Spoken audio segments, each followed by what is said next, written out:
저와 함께 휴가 못 가는 프리랜서 두 분을 소개해드리도록 하겠습니다. 노영희 변호사님 어서 오십시오. 네, 안녕하세요.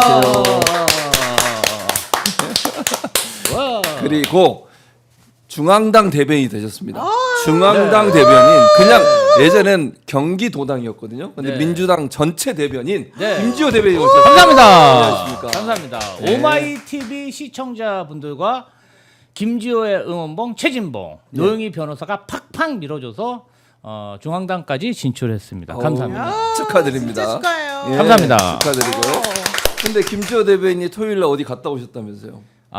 그 유명한 노영희 변호사님의 출판 기념회를 갔다가 인산인해의 사람들로 인해서 깔려 죽을 뻔했습니다. 그래서 저는 원래 예. 잠깐 예. 방문했다 나오려고 했는데 못 나왔어요. 사람들이 너무 많이 나와서 나갈 수가 끝까지 없어. 있다가 다 사진 찍고 예. 사인해드리고 저도 사인을 하래요. 아, 그래요? 그래서 저도 다 사인하고 추미애 대표님 네. 뭐 이런 유명인들과 사진 다 찍고 네. 그리고 퇴장했습니다. 네, 그러셨군요. 너무 고마웠어요. 아, 그랬어요? 어제 많이 왔군요, 사람들이. 네, 많이 토요일 날. 오셨고 네. 또 책 사인 받으시려고 줄도 막 엄청 길게 쓰시고 네. 선물도 막 따로따로 준비해 오시고. 또. 야, 역시 인간성 최진봉 나쁜 건 무슨 확인됐다. 말씀이세요? 아니, 자기가 와서 그걸 다 정리하고 자기가 챙겨줘야 제가요? 되거든요. 근데 자기 딸하고 어디 놀러 가야 된다고 안 오고. 아니, 아, 그렇게 말씀하시면. 서승만도 뭐 원래 네. 자기가 사회 보기로 했었거든요. 네. 아, 근데 또 뭐 돈을 조금 준다는 이유로 아마 안 오는 것 같은데 자기도 안 온다 그러고. 야, 역시 서승만이 그런 거죠? 의리짱은 김지호밖에 네. 없다. 아닙니다. 당연히 저는- 가야죠. 저는 이제 가족 여행을 가는 바람에 이렇게 된 거고요. 이거 보세요. 왜 그러세요? 자, 어쨌든 너무 감사 이 자리를 빌어 네. 다시 한번 김지호 감사드립니다. 대변인에게 감사의 말씀. 김지호 대변인님과 우리 영친이님들 아, 그리고 많은 네. 분들께 감사드리고 특히 네. 김지호의 인간성에 대해서 내가 다시 느꼈다. 아닙니다. 여러분들 민주당은 김지호, 역시 김지호는 민주당. 김지호는 민주당. 네, 감사합니다. 당 대변인이 되셨습니다. 그러니까 나도 이제 옆에서 떨어졌습니까? 조금 당 대변인한테 네, 네. 딸랑딸랑하면서 쫓아다녀 보려고요. 저에게도 뭔가 떨어지는 게 있겠죠. 있을까요? 근데 제가 예, 예. 오마이TV 시청자 여러분들에게 한 말씀 드릴 게 네, 있어요. 뭡니까?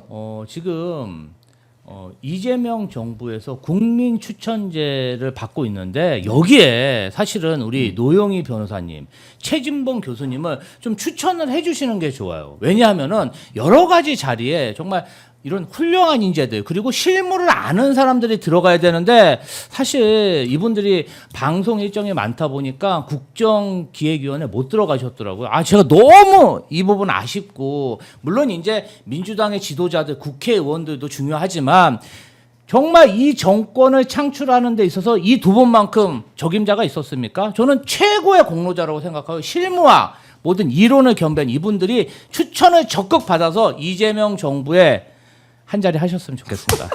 아니 근데 이미 끝난 거 아닙니까? 추천제 16일 날 끝나는 걸로 알고 있는데. 이제 그걸 받아서 다른 또 그러니까 근데 자리들이 많아요. 근데 16일이 일단 끝났기 때문에 우리 이름 없다는 거잖아 그 안에. 있겠지. 노영이 있을 또 거예요. 열 겁니다. 노영이 변호사 있을 아유. 거예요. 열 겁니다. 예. 나는 이미 실망했고. 예, 있을 겁니다. 자, 크리스탈님이 제일 먼저 슈퍼챗을 보내주셨습니다. 어우, 감사합니다. 최고의 야. 지성인들 야, 멋지다, 사랑합니다. 멋지다. 이렇게. 이름도 예쁘시네, 자, 이렇게 크리스탈. 크리스탈님 보내주셨으니까 연달아서 보내주시면 감사하겠습니다. 연달아서 슈퍼챗 릴레이를 시작해 보도록 하겠습니다. 네. 오늘도 여러분 좋아요는 사랑입니다. 오마이TV 좋아요, 구독 꼭 해주시고요. 좋아요 누르고 보시면 더 좋습니다. 많은 분들이 함께 할 수 있는 기회를 제공하니까 좋아요 꼭 누르고 시청해 주시고 혹시나 좋아요 누르는 걸 잊어버리시면 지금 당장 좋아요 한번 누르고 시청해 주시면 고맙겠습니다. 자, 오늘 두 분과 함께 현안들에 대해서 얘기를 좀 나눠보도록 하겠습니다. 아무래도 가장 한 뉴스는 미국 이란을 이제 공습을 했지 않습니까? 이 문제가 네. 가장 큰 이슈일 거고 또 하나 문제가 있는 이란이 지금 호르무즈 해협을 봉쇄한다고. 태세입니다. 이게 상당히 우리나라 경제에 악영향을 미칠 것 같은데 노영희 변호사 어떻게 보세요? 나는 근데 진짜 미국이 무슨 깡패 국가 같아요. 지금 미국이 주장하는 내용은 이란이 가지고 있는 이 시설이 너무 위협적이기 때문에 우리가 얘네를 죽이지 않으면 얘네가 우리를 공격할 거다. 근데 이란은 그러지 않다는 얘기거든요. 그러니까 너네들이 그렇게 예정해가지고 니네 맘대로 추측해가지고 우리를 공격하는 근거가 정확히 뭐냐. 이거 국제법 위반 아니냐. 이제 이 얘기였는데 거기에 대해서 사실 제대로 반박을 못하고 있어요. 그러면서 너네들은 나쁜 국가. 너네들은 실질적으로 우리하고 비교해봤을 때 항상 우리를 위협할 수 있는 국가니까 미리 그냥 내가 먼저 너네를 쳐야 된다. 뭐 이런 주장으로 이스라엘하고 둘이서 같이 하는 거거든요. 네. 저는 이게 너무너무 말이 안 된다고 생각하고요. 실제 이런 일은요. 사실은 그 제일 처음에 초창기 이 일이 어떻게 시작되는가라고 생각을 해보게 되면 원칙적으로는 미국과 이란이 사이가 좋았을 때부터 시작이 된 거였었어요. 아시잖아요. 네, 그 설명 좀 해주세요. 뭔 설명을 해요? 본인이 설명을 해야지 사회자한테 설명을 하라고. 제가 설명할 수 있죠. 제가 네. 좀 덧붙이면은 네. 사실은 이란은 예. 대리 세력이라는 게 있습니다. 팔레스타인의 하마스, 네. 레바논의 헤즈볼라, 그리고 시리아 정권, 그리고 예멘의 후티 반군 후티 반군 이런 대리 세력이 있었는데 네. 이런 대리 세력들이 하마스의 이스라엘 전격적인 침공 이후에 하마스가 거의 괴멸됐어요. 지금 뭐 그 가자 지구를 쑥대밭에 만들어 놓은 거 아닙니까? 그리고 레바논의 헤즈볼라 역시 거의 괴멸 상태의 그런 정말 타격을 받았고 시리아 정권 무너졌고 시리아 내에 있었던 각종 무기들도 이스라엘이 무차별 폭격을 했고 후티 반군조차도 미국에 의해서 거의 회생불능의 타격을 받았다. 이제 이스라엘, 미국 그리고 남은 건 이란인데 지금 이란 같은 경우는 방공망 이제 적의 어떤 비행기가 날아왔을 때 이를 막아주는 미사일이나 레이더가 대부분 파괴됐고 네. 그리고 전투기 역시 대부분 오래된 구형 기체거나 활주로가 파괴돼서 네. 거의 지금은 이스라엘과 미국에 의해서 일방적으로 그냥 폭격을 받고 두드려 맞는 이런 형국입니다. 네. 전쟁에 있어서 이미 대리 세력들이 연전연패를 하고 있었고 이제는 본토까지 쳐들어와서 마구잡이로 폭격을 하고 있는 상황인데요. 아마도 아까 호르무즈 해협을 뭐 막겠다 네. 이러한 위협은 할 수 있어도 만약에 그걸 막으면요 더 두드려 맞아요. 만약에 이스라엘과 미국이 러시아처럼 우크라이나 같은 어떤 이란의 영토를 차지하기 위한 전쟁을 한다면 이스라엘과 미국도 피해를 볼 수 있기 때문에 뭔가 전쟁에 있어서 굉장히 변수가 될 수 있지만 지금은 그냥 무방비 있는 이란을 그냥 폭탄 그리고 그다음에 항공력을 동원한 폭탄 굉장히 값싸거든요. 일방적으로 뜯어 패고 있는 상황이라 제가 봤을 때는 조만간 뭔가 좀 평화 협상이 진행되지 않을까? 지금으로서는 이란의 카드가 없습니다. 그래서 사실은 뭐 이란이 할 수 있는 건 호르무즈 해협 봉쇄거나 아니면은 테러예요. 근데 이런 일을 벌어지면 더 두드러 맞기 때문에 아마도 어떤 명분을 가지고 평화 협상을 해야 되지 않을까. 그래서 참 아까 노영희 변호사님이 뭐 국제법상 문제다 이렇게 지적하셨습니다. 상식적이고 맞는 말씀이시죠. 그런데 국제사회의 외교 그다음에 어떤 국익에 걸린 이러한 문제에 있어서 얼마나 냉혹한지 힘이 없는 약소 국가가 얼마나 어려운 처지에 처할 수 있는지 그런 어떤 좋은 사례로 보이고요. 좋은 사례라는 표현 좀 그렇습니다. 전쟁인데 많은 지금 이란 국민들이 피해를 보고 있는데 좀 안타깝지만 지금으로서는 약속이 처한 그러한 국제 현실이 냉혹하게 지금 보여지고 있다 이렇게 보입니다. 그러니까 이제 이란이 미국을 공격하지 않았는데 미국이 이란을 공격하면서 니네는 나쁜 나라니까 내가 공격해줄게. 지금 이게 이제 핵심이고 아니 우리가 무슨 나쁜 짓을 했습니까?라고 물어보니까 니네는 핵이라고 하는 걸 가지고서 언제든지 우리를 공격할 수 있을 만큼 기술을 많이 보유하고 있잖아. 니네 기술이 지금 많이 올라가 있다던데 너네를 어떻게 믿니? 우리가 먼저 너네를 치는 게 낫지. 이러면서 예방적 공격을 이제 한 거잖아요. 이게 도대체 있을 수 있는 일인가? 첫 번째. 네. 두 번째로는 이 일의 사태가 처음에 어떻게 시작됐는가 이걸 본다는 거예요. 이게 미국하고 이란이 1950년대에는 매우 사이가 좋았다는 겁니다.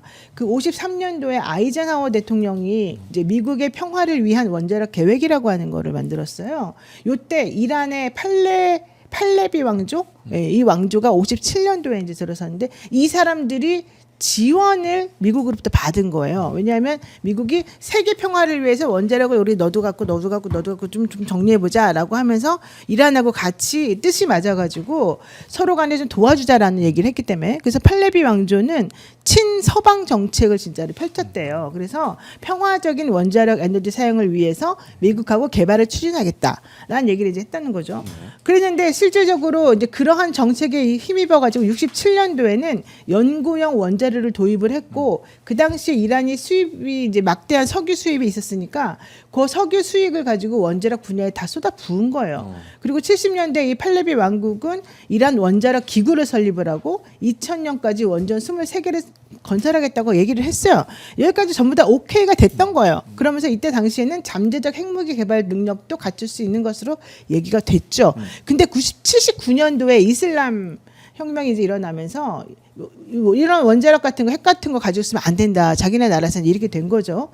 그때 바로 이 팔레비 왕정을 무너뜨린 게 아야톨라 루홀라 호메이니 이쪽이죠. 지금의 시도. 네네. 이래가지고 그때부터 갑자기 이란이 미국한테 있어서 다 갑자기 악마가 돼버린 거야. 우리는 미국을 위협할 수 있는 그런 나라다, 뭐 이런 식으로.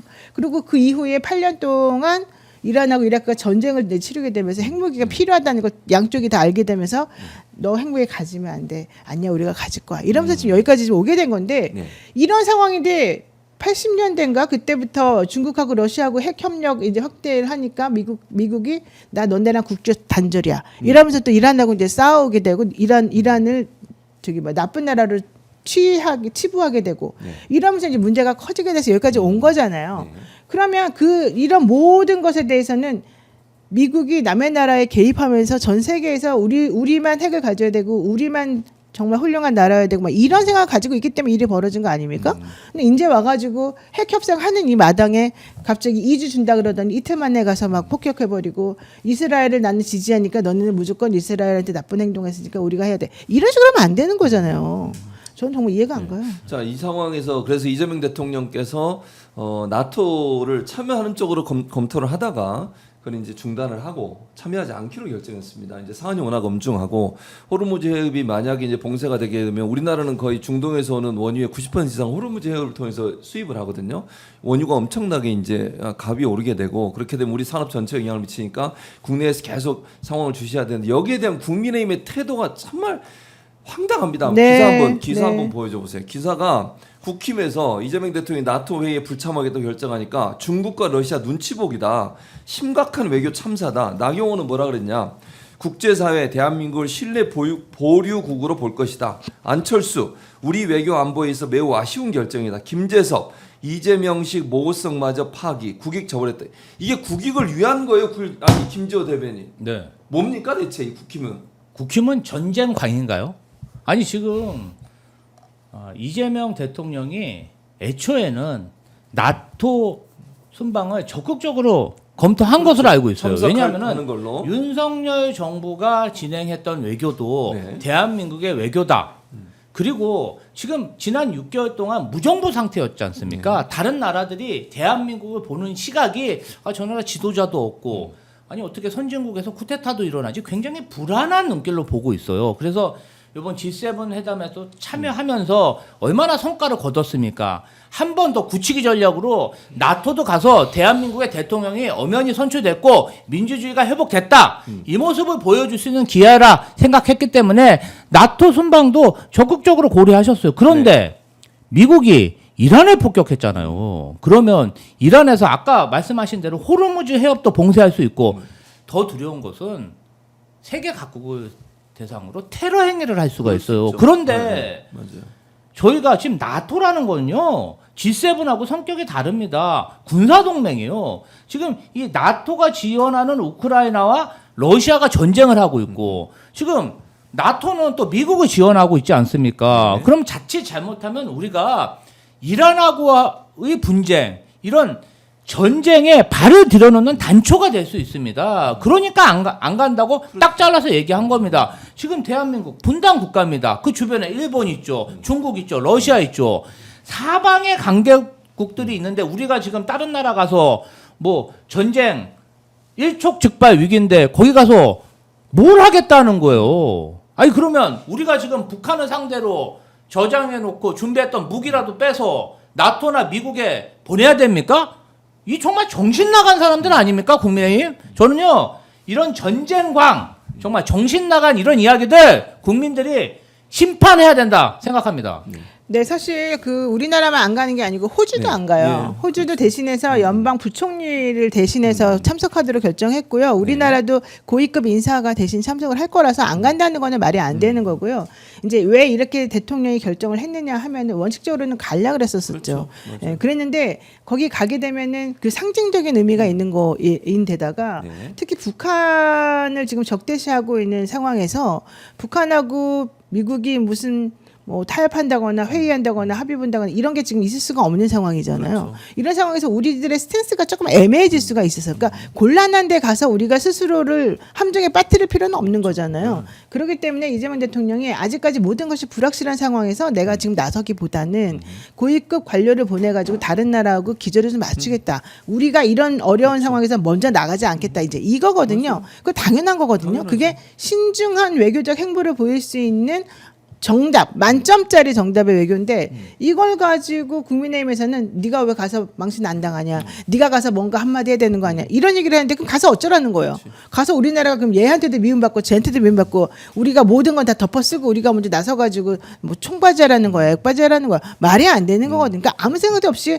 무조건 대한민국에 이재명이 한다 그러면 다 싫다고 보는 그게 바로 국민의힘의 태도거든요. 그러니까요. 지금 두 분 말씀이 다 맞고 이와 관련해서는 조금 이따 저희가 두 분과 얘기 나눈 뒤에 김종대 전 의원 모셔가지고 전문적으로 이 문제를 더 다룰 겁니다. 그러니까 여러분 10시에 또 함께 하니까 여러분 쭉 함께 하시면 좋을 것 같고. 우리한테 왜 물어봤어요, 진짜. 아니 그래도 전문가한테 물어보지. 그래도 이 두 분이 상식이 넓으시니까 이런 부분도 한번 다루는 게 좋고 또 하나 뭐가 있냐면 중동 리스크 때문에 하루 만에 그 3,000포인트 주가 있잖아요. 이게 좀 떨어졌어요. 아무래도 이제 이게 장기적으로 영향을 미칠 수 있잖아요. 해결이 안 되면 호르무즈 해협도 얘기했지만 유가 올라가면 전 산업에 영향을 미칠 수밖에 없거든요. 그리고 불안해지면 사람들이 투자를 회수해 가는 경우들이 많고 경제에도 영향을 미치지 않겠어요? 그렇죠. 대변인?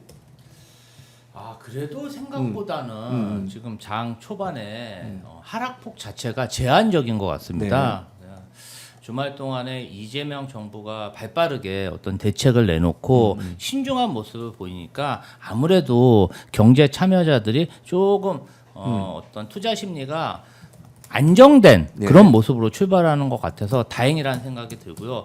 어찌 됐든 이번에 미국이 이란을 세게 때렸지만 아마도 이것을 기치로 해서 한 1, 2주 정도 냉각기를 가진 이후에 미국으로서도 계속 이란하고 전쟁에서 좋을 게 뭐가 있겠습니까?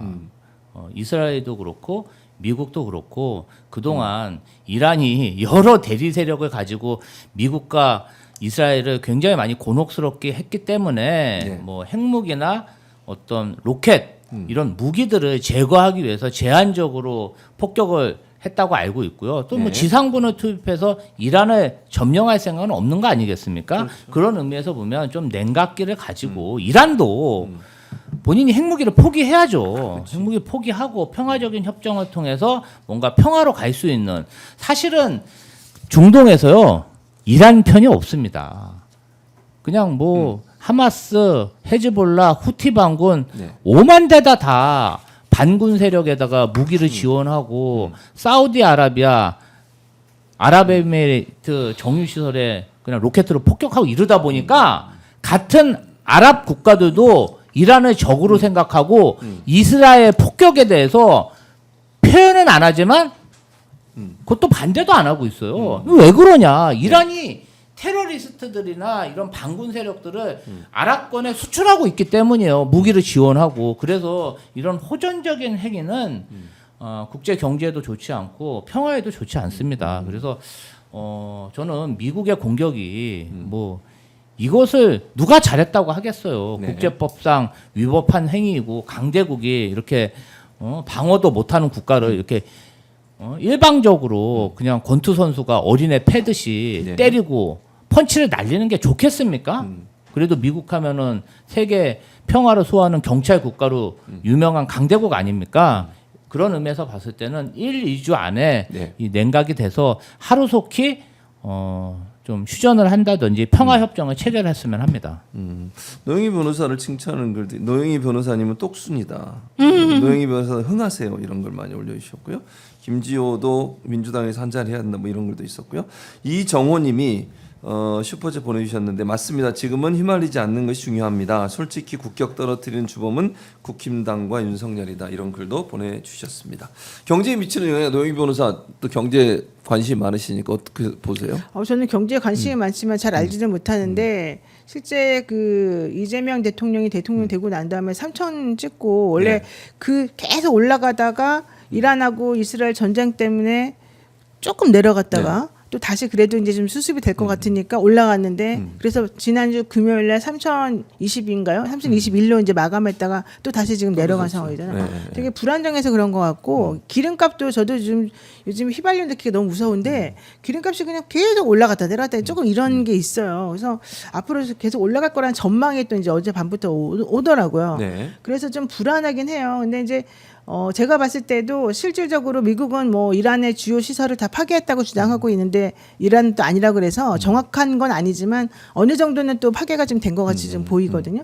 그렇게 된다면 결론적으로는 좀 단기간 내에 좀 정리는 될 것으로 보인다. 근데 이제 그것과 별개로 실제 모든 거를 미국이 지네 맘대로 자기네가 누구를 뭐 지지하면 그 사람이 정의인 것처럼 되는 이 상황을 조금 버려야 되는 것 같고 우리나라는 거기에 막 휘둘리지 말고 딱 정확하게 매의 눈을 가지고서 상황을 좀 지켜봐야 될 것 같다 이런 생각이 듭니다. 트럼프가 가만 보면은 약자한테는 아주 그게 강약 비열하고 약강이에요. 잔인하고 강약 약강. 강자에게는 아주 약한 모습을 보이고 있어요. 그래서 사실 트럼프가 이재명 대통령하고 첫 통화에서도 굉장히 예우를 갖추지 않았습니까? 그럼요. 대한민국의 국격 그다음에 국력이 굉장히 중요한 시기고 지금 아주 강력한 리더십을 가지고 있는 이재명 대통령을 이 시기에 국민들이 선택한 이유가 다 있었구나. 저는 이런 생각이 듭니다. 만약에 지금 윤석열 전 큰일 대통령이었으면 나죠. 그냥 아무래. 트럼프의 애완견이 됐을 겁니다. 아니 근데 그 말이 딱 맞는 게 네. 보세요. 이번에 일본하고도요. G7에서도 일본하고 되게 대화가 잘 됐었잖아요. 그러고 나니까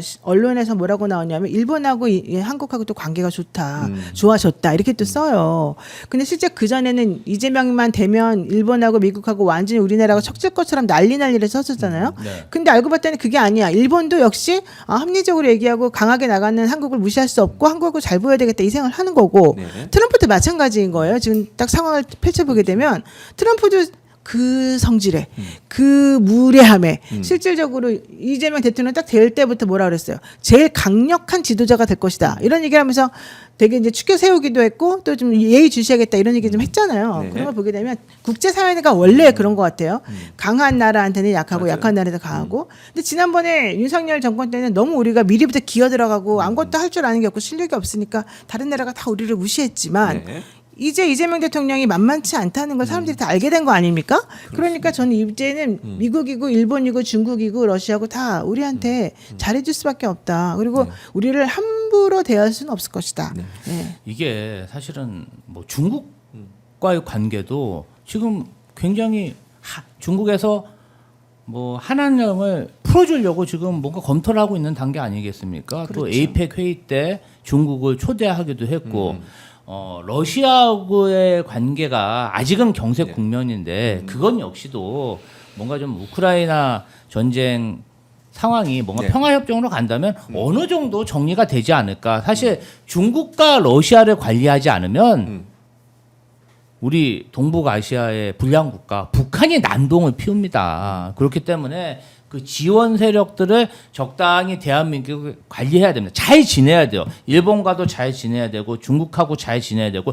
러시아하고도 잘 지내야 북한을 정말 찻잔 속에 태풍처럼 가다 놓을 수가 있기 때문에 대한민국으로서는 국력 아주 강력한 국력 위에 4대 강국들을 잘 관리하는 그러한 능력을 보여줘야 된다. 거기에 적임자가 이재명이었다. 이런 생각이 듭니다.